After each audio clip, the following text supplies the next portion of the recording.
Consequência de nossos atos. Para toda ação, existe uma reação.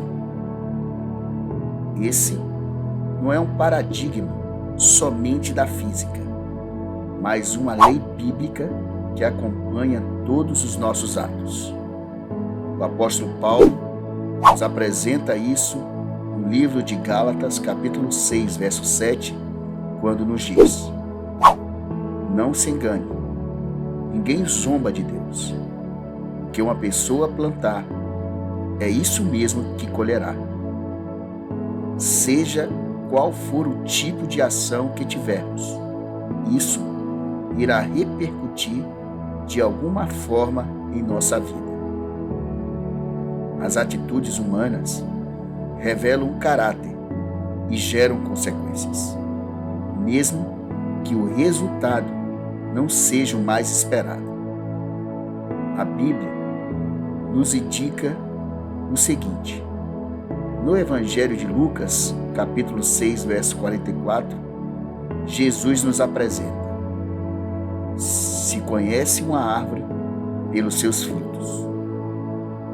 No Evangelho de Mateus, capítulo 15, verso 19, Jesus nos diz: as más ações procedem do coração humano.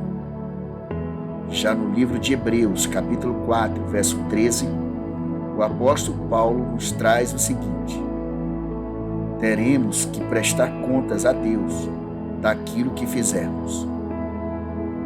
Todos os pecados, sejam grandes ou pequenos, têm consequências e punições consoantes à sua gravidade.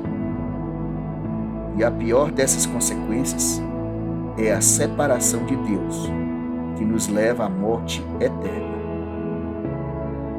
De forma generalizada, o apóstolo Paulo nos apresenta no livro de Romanos, capítulo 6, verso 23, o seguinte: porque o salário do pecado é a morte, mas o dom gratuito de Deus é a vida eterna, por Cristo Jesus, nosso Senhor.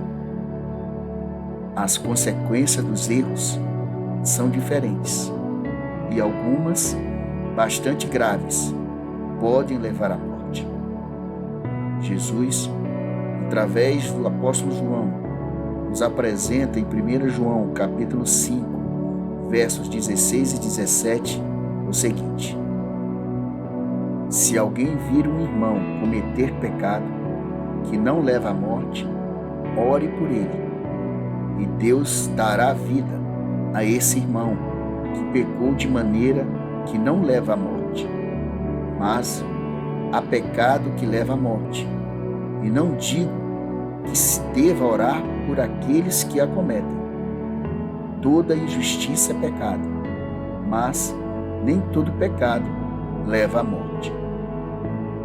Desde o princípio, com a entrada do pecado no mundo, o homem tornou-se inclinado a pecar, obtendo por isso o pagamento pela sua má conduta.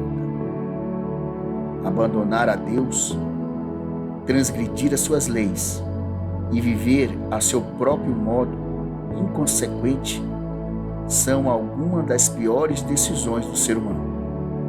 Por outro lado, as boas atitudes podem ser reflexo de um coração regenerado por Deus. Quando permitimos que o Senhor governe as nossas vidas, Ele transforma o nosso interior e, consequentemente, as nossas atitudes passam a ser melhoradas também. O apóstolo Paulo nos ensina no livro de Efésios, capítulo 2, verso 10, o seguinte: pois foi Deus que nos fez o que somos agora. Em nossa união com Cristo Jesus, Ele nos criou para que fizéssemos as boas obras que Ele já havia preparado para nós. Paulo está nos dizendo que os filhos de Deus foram feitos para as boas obras.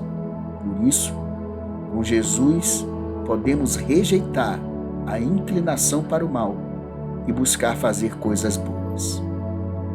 Se você reconhece que fez e faz coisas erradas, arque com as consequências daquilo que já fez.